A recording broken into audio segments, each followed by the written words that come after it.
عورتوں میں چھاتی کا کینسر کیوں پھیلتا ہے؟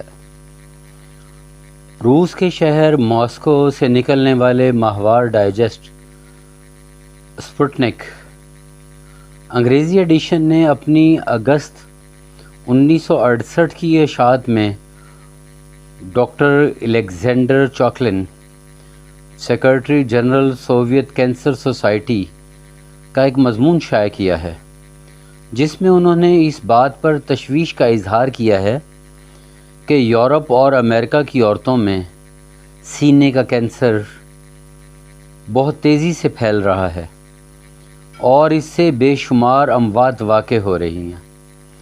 اس بڑھتی ہوئی بیماری کا اہم سبب انہوں نے یہ بتایا ہے کہ آج کل عورتوں میں بچے کو اپنے سینے سے دودھ پلانے کا رواج ختم ہوتا جا رہا ہے۔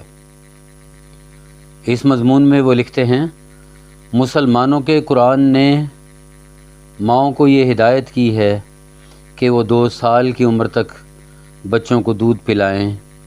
دودھ پلانے کا یہ رواج ابھی تک ان مسلمانوں میں بھی پایا جاتا ہے جو اپنی عام زندگی میں عملاً مذہب کی تعلیمات کو چھوڑ چکے ہیں۔